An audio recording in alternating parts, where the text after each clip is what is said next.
high school. And in addition to the family tree, he also wanted a specific story to our family.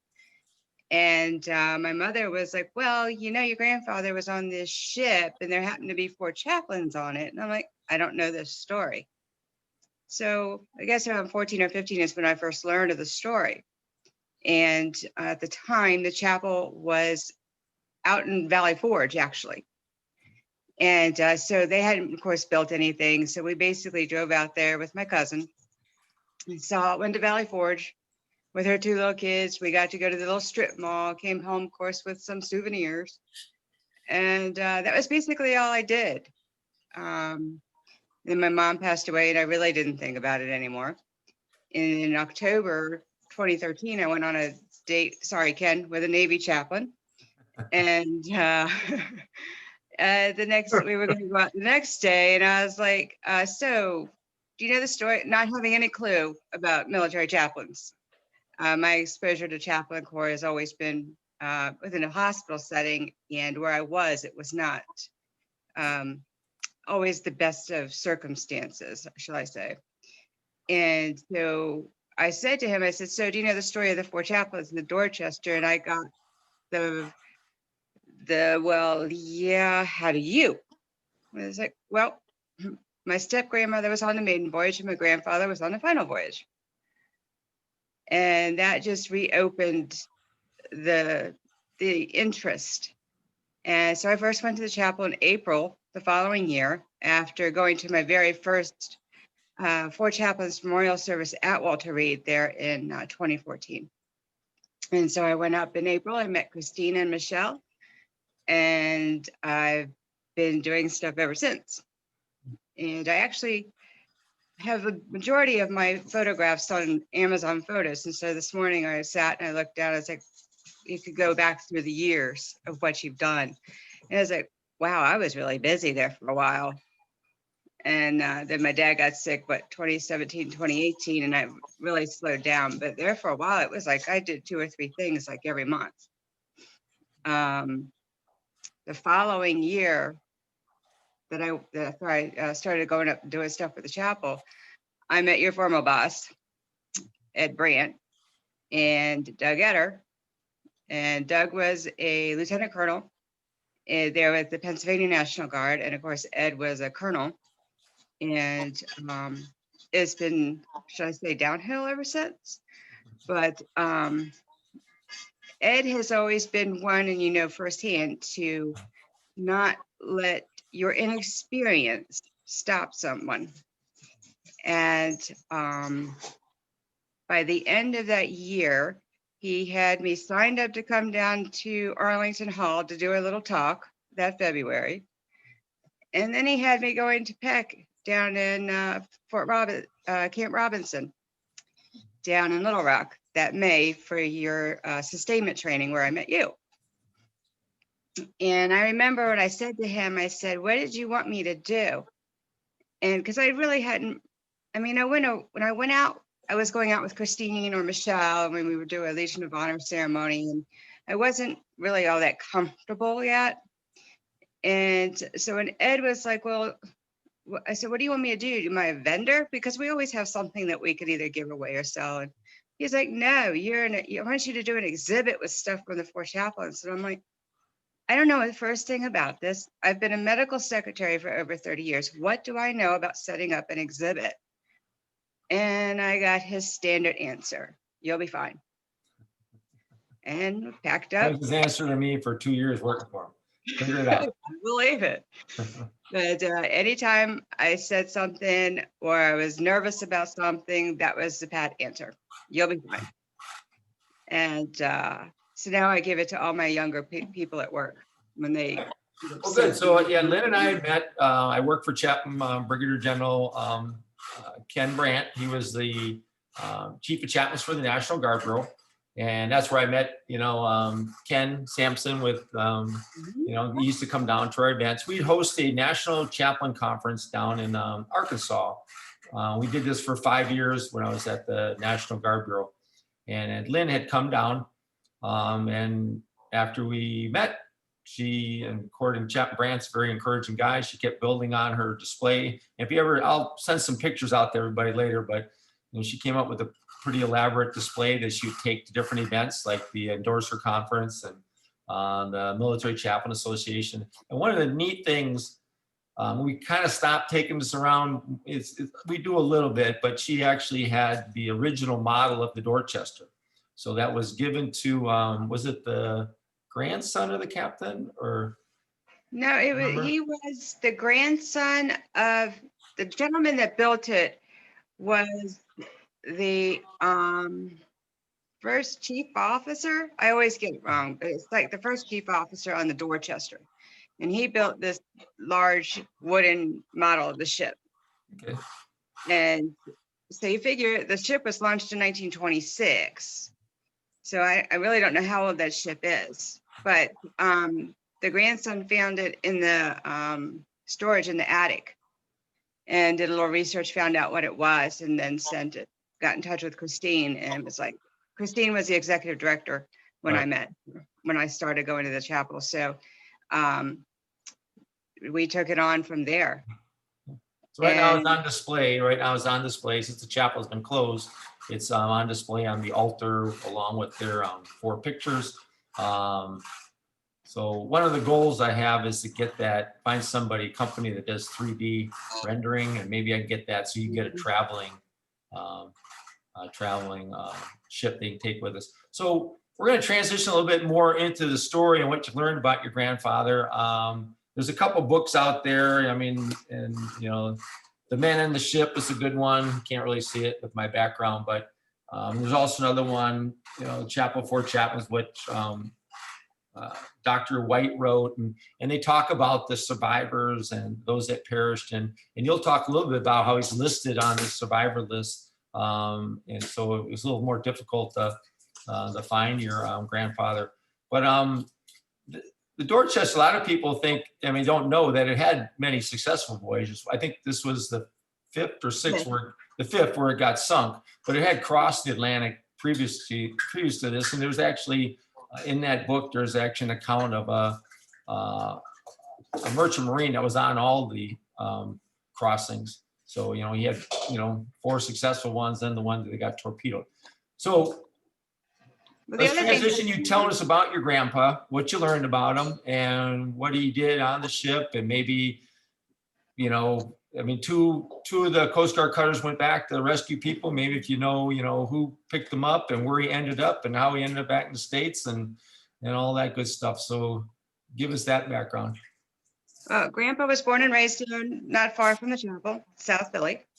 He was the 3rd eldest of 10 kids, born in 1904. He had married my step-grandmother in September of 1942.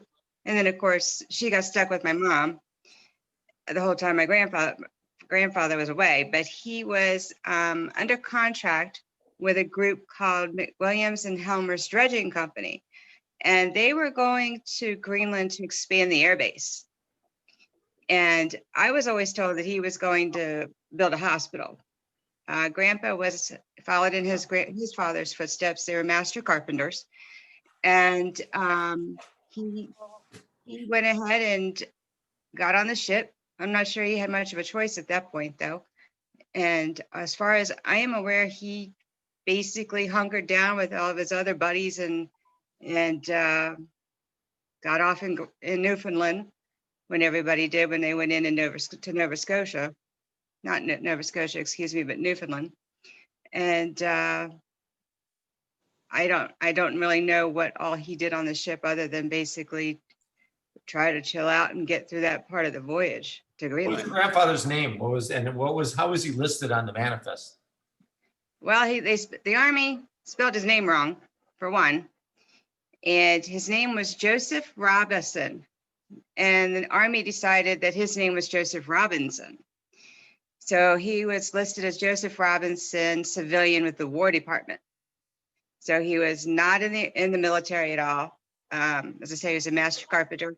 He was under contract with McWilliams and Helmers to go ahead and help expand the airbase.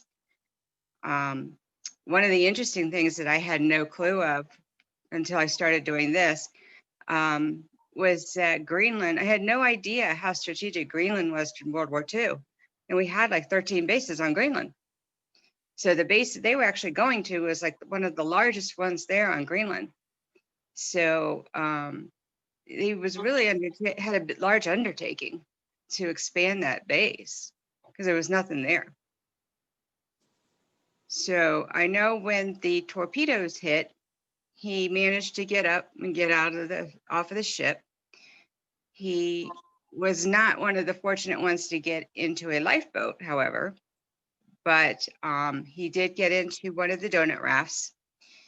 And my understanding was they were large, either rectangle or oval rings with rope and planking on the bottom. And he was able to get in one of those. And he was then submerged in the water up to his chest for like 7 hours. When I first went to the chapel, that was one of the things I asked Christine is, how do we find out who rescued him? And she went into her big book of business cards, pulled out one for the Coast Guard and said, here, try this one. So I called that gentleman. He called me back and said, hey, there's this guy down in Florida doing a thing for the Coast Guard called Bob Pendleton. And so I reached out to him, and he was able to find out for me that Grandpa had been rescued by the Escanaba. And of course, the Escanaba was the ship where the gentleman, Charles W. David, who was one of the, well, I guess he was like probably the only Black gentleman there on board the ship. He was a mess steward, and he jumped in the water to rescue a whole bunch of people. Then, unfortunately, he contracted pneumonia and passed away on Greenland. But I know that he was rescued by the Escanaba 7.5 hours later, and they would form a line. And of course, Grandpa said when he got on the deck, they had to cut off their clothes because they were encased in ice. And then they gave them a cup of coffee, a cigarette, and a blanket. Well, the first two would have made my grandfather thrilled, so he was a happy camper. So then they went below and they would rub each other's limbs to get the life work back into him. And he went on to Greenland and stayed there. I honestly don't know how long he was there, but I know he finished out whatever the time frame that he had to be there was.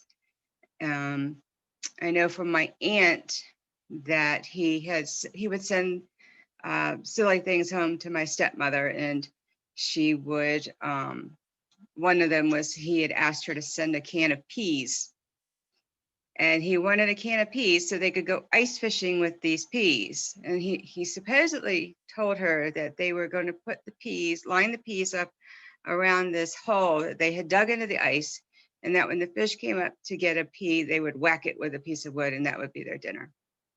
But we think that was all a bunch of malarkey, honestly. So Once he left Greenland, do you have any, did you trace him back to the States where he ended up and what he ended up doing when he returned? And when you think about how long he lived, was there any indication his time in the water shortened his life, or did you find anything about that? Or no, because I honestly learned about this after he had passed away. He passed away in 1980. So I have no firsthand knowledge of the story from him. My mother had two stepsisters, or half sisters, I should say, and they both said that he returned. And I don't know how long he was here. They were in Philly still, and I know my mom had said that when he first came home, he rang the doorbell, and he had such a heavy beard and mustache that she didn't recognize. My mom recognized him, but his wife didn't. And the story was that he's like, what's the matter, Mary? Don't you recognize me? And of course, my mom did right off, but I don't know how long he was home. And then he went on another contract down to Antigua. And of course, I don't know how long he was there either. But I know when he returned, they moved to Baltimore. And he and my step grandmother, as I said, had 2 more daughters, and she passed away, I think it was 1970. And they lived out in an area called Woodbine. And there's some apartments, actually, I don't know if they're still there or not, that he helped build. But he still stayed, he remained a master carpenter. And I know that one of the family stories is when my youngest aunt was really little, she didn't want him to leave. She wanted to go to work with him. And of course, she was told no. She was like 2 or 3. And the next thing you know, here they can't find her. Well, she's traipsed off after Grandpa, and here she's gone to find him. And she did. So he would be working in the area and she'd go find him. But as far as his time in the water, I really don't know, because he truly abused himself. I can't honestly say that he was a man of faith. We personally in the family say that he survived because he's just mean enough to survive. That's not a very nice thing to say, but it's the truth. He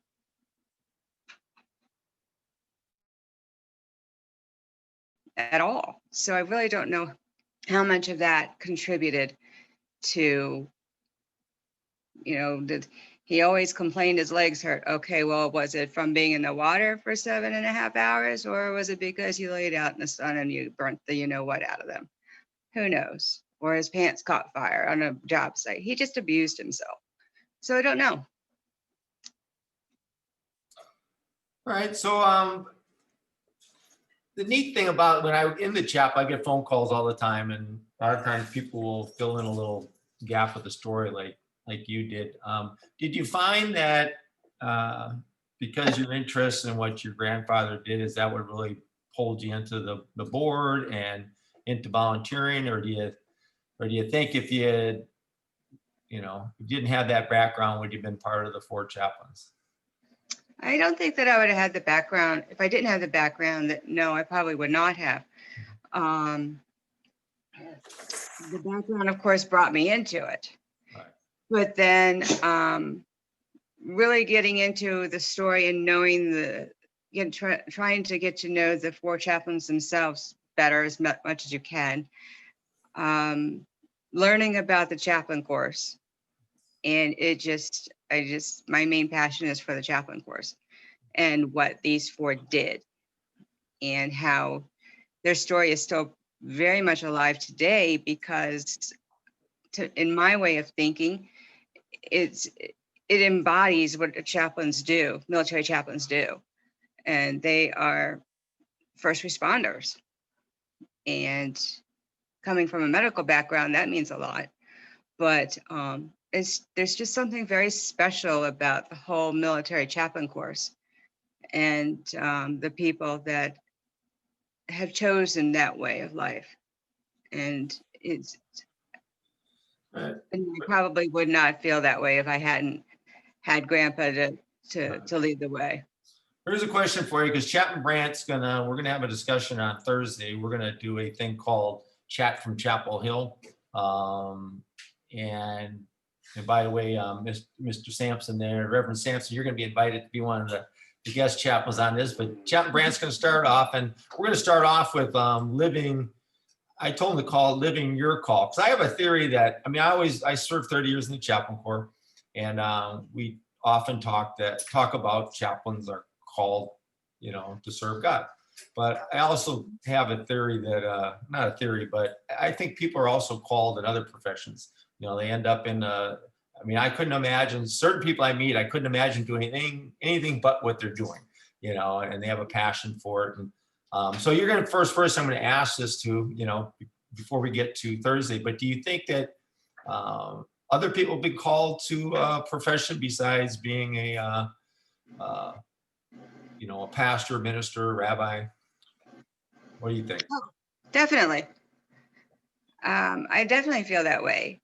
I think part of it, though, is figuring out what that is. That's the biggest thing. And I think the very first time that I went to Little Rock and I set up that exhibit for the first time, and it was kind of like it all clicked together, and it was like, okay, this is what I'm supposed to be doing. And but I truly do feel that people are called for different things, and the hardest part is just figuring out what that is and being able to put to use, the gifts that God has given us. All right, so one of my goals for you is, we're gonna have to wait till post-COVID, but top of the list is putting together some trip to get over to Greenland so that you can go visit where your grandfather ended up. So our connection to all that is, if one of the organizations that I've become very fond of is Thanks Plain and Simple, and they're the organization that tell the story of Rosie the Riveters, but they're different than they just don't tell the story. What they're trying to do is build a movement across the United States based on the lives of these Rosie the Riveters, that people will do projects in their community, help unite the community in some type of, a project. So I talk with them quite a bit.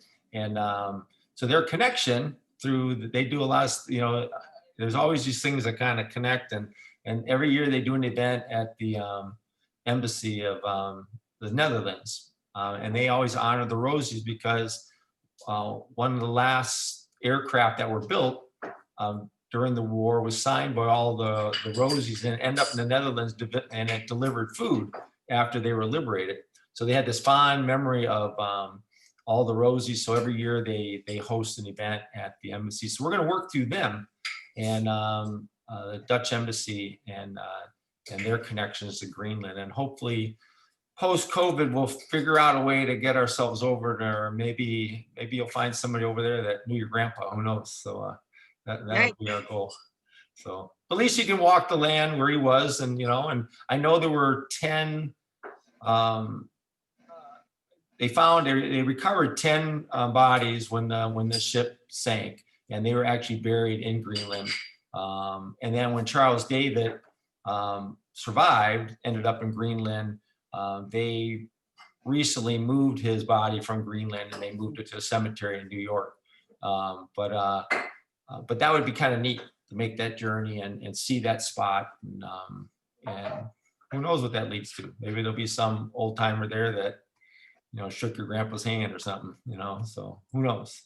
So that's our trip. Hopefully in the next, we'll hope it all clears, but in the next, year or whatever.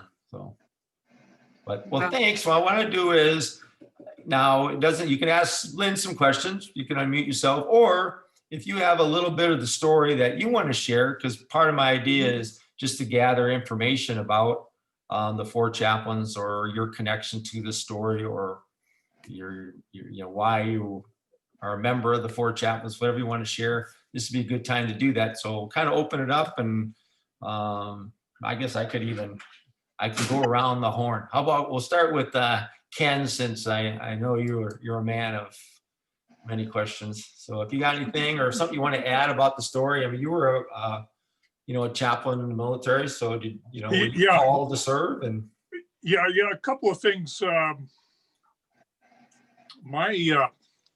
I think I was major, just brand new major, chaplain major, and my wife's aunt, Rebecca Lee, she was a Navy officer. She was, I think, a commander. She retired as a commander in the Navy Reserves, but she was very active in World War II and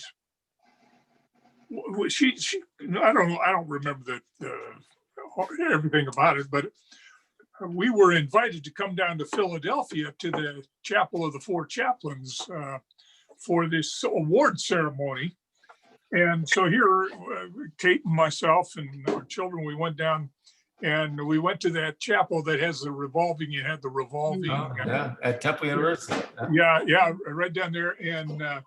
And here was to be able to be a recipient of this award.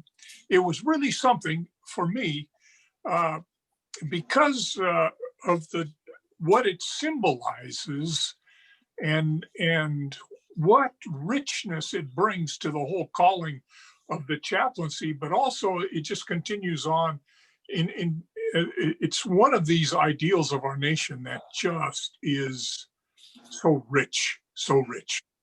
And I often I'd have that up against my wall. I'd carry it around. I don't know whether I took it overseas. I may, but I'd always carry that and look up with it. And it was just a symbol of inspiration for me. And then to know that polling, Daniel, Yeah, but Daniel, and I think David was his father. But anyway, that Daniel Poling was a member and a pastor within the Reformed Church in America, this young guy. And that's up, I think it was Schenectady that church is from. And to know that there's a chapel, I think there's a chapel that's dedicated to him in that church. Yeah, they made it's almost kind of like a conference center, and they have a small chapel connected. Yeah. And that's part of the rich heritage, I think, of the Reformed Church. I do remember once I just arrived out at the Defense Language Institute Foreign Language Center out there in California. I was a world religions instructor and curriculum development. And I got a call to go down to San Diego for the February Chapel of the Four Chaplains really event that took place. It was in kind of this band shell in the park they're down in San Diego. And I was there to represent, because I was Reformed Church, to represent Daniel Poling. And so you got dressed in your blues and go down. Well, that was an event. There were 7 Medal of Honor recipients that were in the front row. The Navy has really embraced this Chapel of the Four Chaplains. Saying the Navy really, now the Army does too, but the Navy, because I think it was a ship and all that. Yeah. Anyway, there's a real embracing of it. And so here, Vice Admiral Stockdale was there. I read his books. He was a hero. The guy who was on one of the ships at Pearl Harbor, he was manning one of these guns. Anyway, to see these folks, these Medal of Honor recipients, I said, "Whoa, that's something." So it is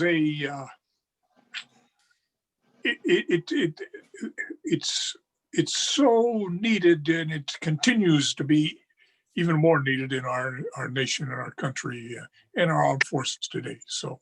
Oh, good. Well, thanks. You're a good friend. I mean, not just you personally, but your organization has always been very supportive. Yeah. Just not us, but when we were down in Arkansas with the National Guard. Yeah. So you definitely lived your call as far as supporting soldiers and their families. So we appreciate that. The one, if you look at the American Legion February edition, we talk about Navy chaplains. So Randy Cash is on our board of directors, and he's retired. Oh, is he? Yeah.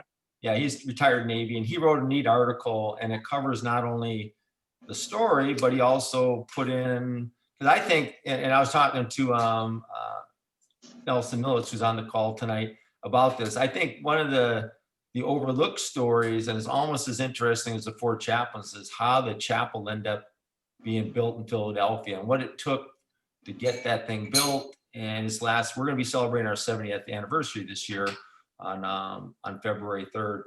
So that's almost as neat a story as the sinking of the Dorchester. So yeah. Well, good. We'll appreciate. So Mr. Millitz, I'm going to let you. Do you want to say anything? I know now. Nelson Millitz also works with the Jewish war veterans, and when I walk around the chapel, we just recently put up these large brass plaques. And you're talking probably 2,500 pounds worth of. There was one, the World War II. They had over 140 chaplains that perished during World War II. We have a plaque back there that probably weighed, I'm going to guess, between 600 and 800 pounds. So originally in the original chapel that you went to, that was down in the basement in this Baptist temple, and it was basically cement walls. So when they pulled those plaques off, if you actually go there, the room's still there. It's the small fine arts room. You can see the imprint of these plaques. But now, for years, they sat in storage over 20 years, and they were taken out. Christine took them out. But the big thing was, can you mount them on the new walls? Because these aren't cement walls. And I finally found an engineer company that mounts large brass plaques in Philadelphia, and they came out and did a little study, and they said, we can get them up. So this past fall, they got them all up. I have to admit that the last one, they waited for the last one was the that one I talked about, 6-800. That about broke their equipment. But unfortunately, that was the one wall in the chapel that was solid cement, and they were able to get it up and get it mounted. So so it's neat because now these are the names for all that perished on the Dorchester. Now they have their place of honor inside the chapel. So, and then one of the plaques we put up, get to a long story short, is the Jewish war veterans have always been one of those organizations that walked alongside the four chaplains from the beginning. And there's a big plaque hanging on the wall in there about them supporting the chapel. So if you want to add anything or ask, Nelson, if you have any questions for Lynn, or you just want to maybe your comments, you've been along with the four chaplains for a while here. Maybe there's something that you remember that you want to share with the group. Well, thank you, Bill. And again, my name's Nelson Mellis. I'm the Jewish War Veterans National Coordinator for the Four Chaplains. And back in 2005 and 2006, I was sent to Iraq, Baghdad. And I'm not a chaplain, but they made me the lay leader for the Jewish community. Which might have been a mistake on their part, but I had, because I was senior colonel, I accepted it.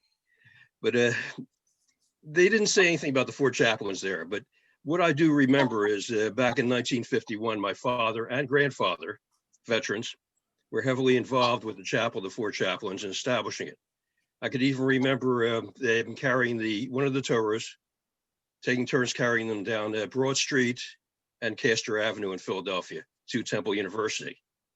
And my other connection is when I was going to Temple University back in the 70s, might have been late 69 or somewhere around there. I remember stumbling into the Baptist temple and seeing the chapel in there. I didn't really know what it was at that time.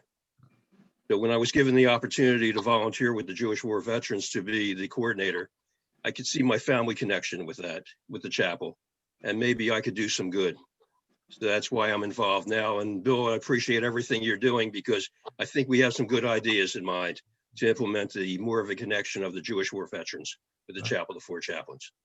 Thanks. And we're working on a project. So, and maybe Ken, have you ever noticed the old chapel at Fort Myer where the old guard holds services before they go into Arlington Cemetery? That building's really the same design as the one on the Navy Yard. Slightly different, a little bit. They have a lower end, but all those old chapels used to have a small chapel in them, and normally it was for usually the Catholic priest, would hold small mass in there. But we're working with Nelson to help restore that back room of ours, and we want to make it a small chapel again.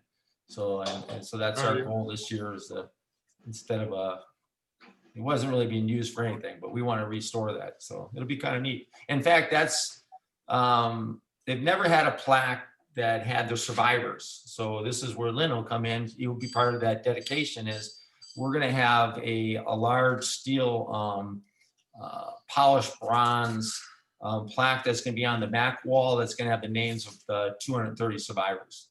So so that'll be kind of neat. So it's that's something we're working on. So, but and Ken, by the way, I was assigned to a defense contract management agency also. In Philadelphia. So we might have met at some time. Yeah. Okay. So I don't Stan, you have anything you want to add or ask Lynn any questions or anything? I'll have to take you off mute if you do here. Or you'll have to unmute yourself maybe. It's not letting me do it. Can you see your mute button there, the little microphone? Click on that. There you go. There it is. I Perfect. thought I had unmuted before. Um, my connection with the Chapel of the Four Chaplains is was back now 62 years. My wife and I were married. It's going to be 62 years at the chapel on Broad Street. That was my first connection, our first connection.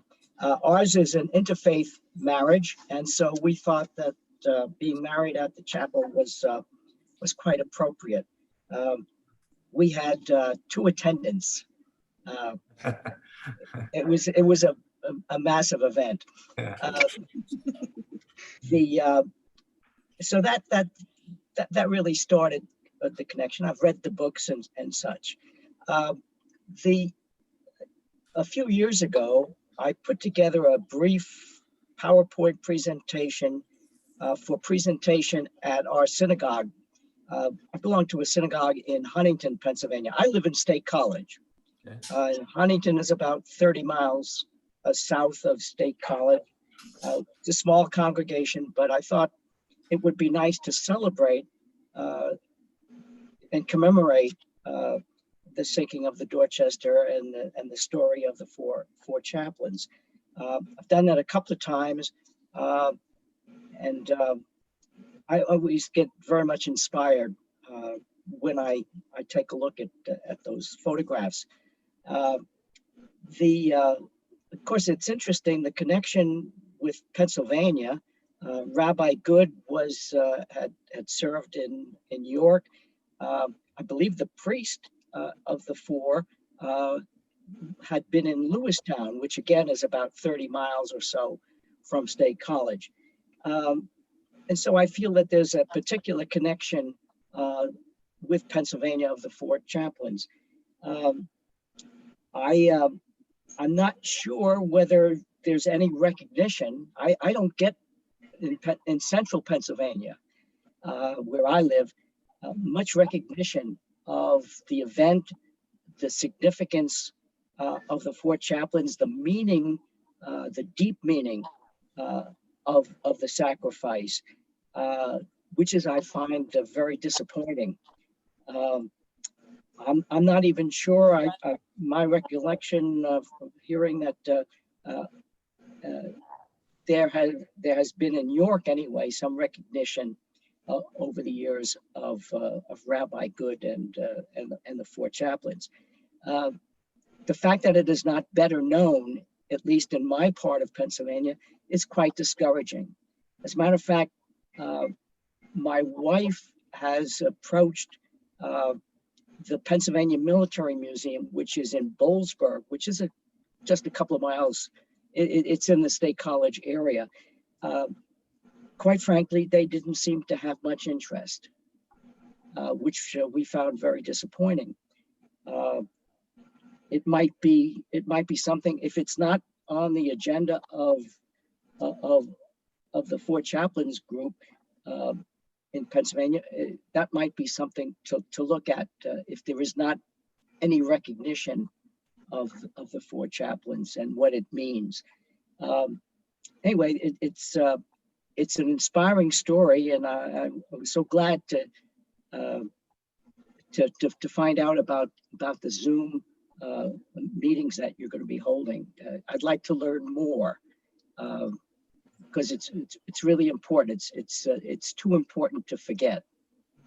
And it's yeah. Every time I think I feel like I'm a good picture of the story. I learn other little things. York does host an event in May. They host it around Rabbi Good's birthday, and it's usually held. There's a group in York that puts it together, businessmen. They host a breakfast. Lynn and I went out there 18 months ago, whatever, when we were able to do that. They give some scholarships. The middle school in York is named after Rabbi Good, and they have a beautiful mural in their lobby. The thing that I learned, I call it going to the attic when I go to the chapel, because in order to clear that small chapel out, which was a storage room, I had to move everything out of the way. So I had it on the weekends, I'd go up there, and I had to remove the old HVAC system to give myself some room. So my wife will tell you about that project. That almost about killed me. And I got that all out of the chapel because I'm a stubborn guy. I didn't ask for help. I just did it. And then I moved all the boxes up there. But as I slowly go through the history, I pick up little things, and one of which at one point they were trying to do Four Chaplain charters throughout the United States. And there's one in Erie that was started back in like the 50s, and it's still there. It's like one of the only charters I can find that's still active, and they tell the story and host an event. So at one point they were trying to make these branches of the Four Chaplain story. Now the American Legion, of course, I believe in the article when you read it, they talk about doing about 1,600 Four Chaplain services in February throughout the nation, all these different American Legion posts. The one thing that they had back then that we kind of lost, and I say it's the lost years. So when they left Temple, they didn't have a place. They were going to build this museum out in Valley Forge, and they had the plans. In fact, there's some beautiful drawings up in the attic of the architectural plans. So they had this museum that was going to look like a ship, and they had a office set up and a chapel and everything, and that's where they were headed. And it ended up Charlie Kahn, who serves on our board, he was on the original board in 1951, and he said he's a realtor in Philadelphia, and he says, well, what they ran into was the timing was poor. The time they owned these lots out in Valley Forge, the time they made this transition to move out there, subdivisions were starting to be built, and they had a theme around it, and they were colonial. And now you wanted to drop this ship in the middle of their colonial subdivision, and so they got a lot of pushback. And basically, they could never get the parking lot built, and they kind of had to abandon the projects. I guess they had better lawyers than we had or something, I don't know. But they stopped the project, and then they started looking around for different venues, and we ended up that the Navy Yard, which closed, I believe, in '94. That chapel stayed vacant for about 6 years, and then we moved in 2000. But part of our arrangement with the Navy Yard is an historical building is we're responsible for the upkeep of this building. So I was like joke with the board. I said, when the Navy doesn't want a building and can't afford to take care of it, who am I, Master Sergeant Cameron, going to do this? But we figure ways. If you've gone in there lately, you'll love the look. It's been repainted. We got the plaques up, and we're holding our own. And I told the board we never want to be, in some ways, too modern. It has to be, if you served, and Nelson would tell you this, you serve in the military, you need to walk in, it has to have a certain smell and look that it's got some age on it, and it's a military chapel. It can never lose that. So we never want to totally get the rust off everything, but we want to keep it neat and clean and move forward. So, well, thanks for sharing it. You got married. I hear a lot of people come to the Navy Yard and they'll tell me they got married in that building, and that's what brings them into the chapel. And then when we host weddings, we had to cancel 14 of them because of COVID. But when people come to us and ask to have a wedding, and even young people, the first thing I do is I make them sit down in the front row and I tell them the story. And I tell them, you can get married anywhere. I said, but you're going to be a part of history if you get married here. And you'll never meet a nicer person. And then I turn over to Michelle. I said, she will do everything she can. And almost everybody always signs up. And that's one of the things they like about it. Besides, we got a lot of free parking. They like that part too. And we're cheap. But they like the fact that they're connected to, I think, the story. It kind of has a place. And so they don't even, when they first come in, they see all the flags and the military stuff. Sometimes a young person that hasn't served, the first reaction is, can we remove that? But once we tell the story, then I'll ask them, do any of you have any veterans in your family? And most of them have a grandfather or uncle. I said, do you really want to remove these? And 9 out of 10 will say, no, I think that'd be appropriate. They'll like to see that. So that's part of the way we teach the story in the chapel, so. Well, good. Thanks for sharing that. Lisa, if you have anything to add, if you want to unmute yourself or ask a question to Lynn, I don't have you on video, but you can chime in audio if you'd like.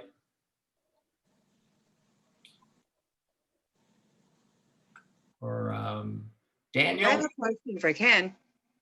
What's that? I have a question. Oh, go ahead. Ask your question.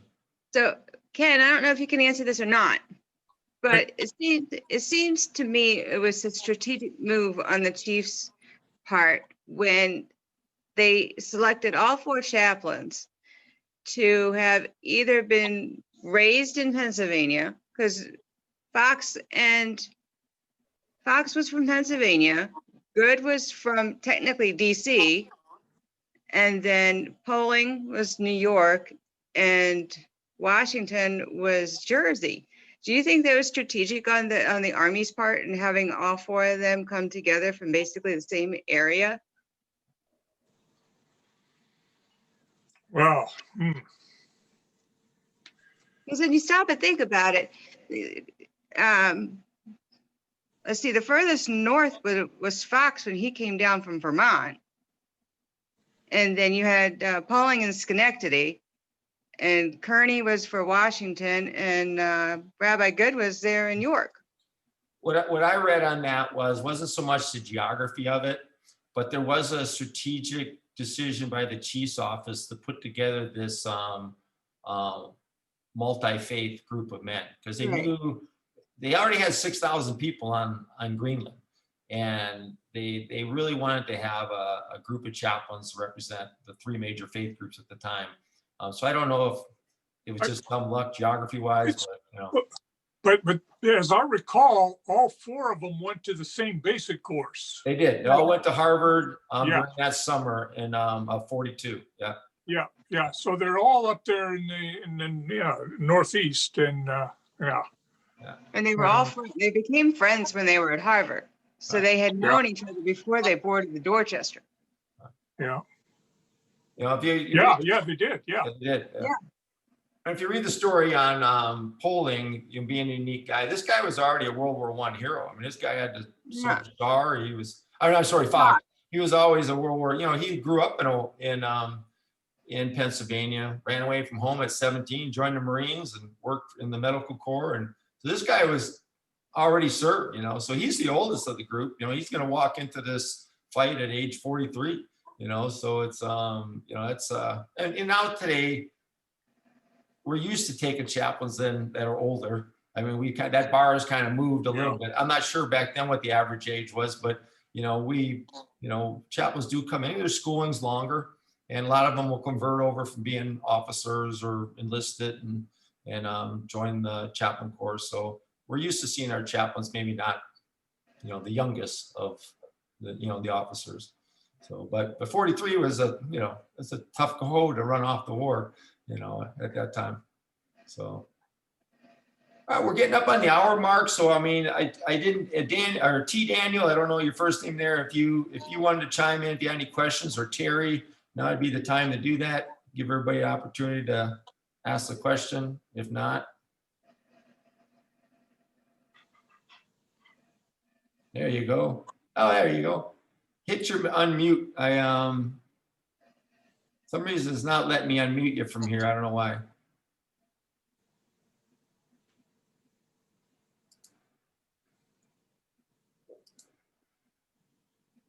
Can you see your little well, maybe I can do it here. I don't know, it's asking me to ask you to unmute. I don't know why it's not letting me unmute you. There you go. There you go. Okay, perfect. Yes, it was telling me the host had to unmute me. Hello, everyone. I know. It's like, My name is Tiffany, Good and I just attended the chaplain police program last year. And I'm currently a chaplain with the Veteran of Foreign Wars for the state of Maryland. So I heard you guys talking earlier about our service officers.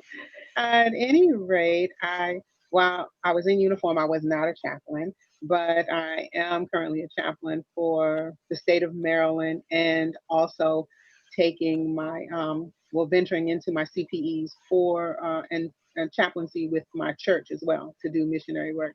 So I was curious about the background of the 4 chaplains and how they tied in and about their story. And that's when I heard about the chaplain police training for the first responders, because as a veteran, I do work closely with veterans and first responders. So I came down and took the training, and just I've been on a couple of calls, I think last year. And I'm eager to learn more and to serve more. So the gentleman that was saying when I came on that he had tried to, touch base with American Legion, DAV, and so on and so forth. Don't feel bad. I have the same problem, and I'm in the fraternity, and it's like trying to reach out to people and across. I think I get more participation in my state from American Legion than I do as far as feedback from some of my other chaplains. But I do in Maryland. I think we have like 11 districts, and we are spread, all across the state. So trying to keep in touch with them, or and keeping up with their activities. They've been busy, as you know, since COVID. We've definitely been busy. That I can say. But yes, thank you guys for We appreciate having what me. you do. And of course, she's referring to, so Senior Chaplain Gary Holden, that's with the Four Chaplains. He teaches a kind of first responder chaplain course, and he focuses a lot on police, fire, first responders, but he includes other chaplains. And the one thing you're going to find is, and I find this with the American Legion, just because they got a named chaplain after or in front of them doesn't mean they haven't experienced being a chaplain. Because a lot of those positions is the title, and you get a nice person or somebody that's interested to fill it in. So I find usually my phone call from an American Legion chaplain or VFW chaplain is, how do I do this program? And so I tell them, like we told Lynn when she, what's her role? Don't complicate this thing, no matter how you tell it, it's going to be fine. But we usually give them a kind of a script, because a lot of people, you've never written a bulletin or never, done a church service, as a chaplain. You don't have this, idea how it should flow. So we give them a simple flow, and most are very successful. And so I hope your goal this year, then, February 3rd, even if you do like a little Zoom thing for all your chaplains in the state, go tell them the story. That'll be a neat step for you. So Will do. Where Thank are you. you in Maryland? I'm Where down in in Maryland are you? Southern Maryland. I'm down in Southern Maryland. Okay. Down in La Plata, Waldorf, Indian Head, by the Indian Head base. Yeah. Mhm. Okay. I grew Yeah. up in Maryland, so Okay. All right. Thank you guys. And I've been to Peck also. So yes, in Little Rock. I took some training out there years ago as well. So yeah. Thank you. all right, well, we're up against the hour. So Lynn, this is our first master class. We appreciate you sharing your story about your grandfather. And when we get through all this COVID stuff, we'll put you back on the road. We always call it, Lynn's travels. We'll get her back out there to see Ken and everybody else. So that's our goal, hopefully, and things will get better here in the next, half a year or so. So I hope so. I'm ready to go. all right. Well, good. Well, take care, everybody. Stay safe. And then next week, we're gonna we'll announce our next speaker. I'm still working on him, but once I nail him down, we'll get him in there. Okay. Bye now. Good. Thanks a Bye-bye. lot. Bye. So long. Thank you. Bye bye.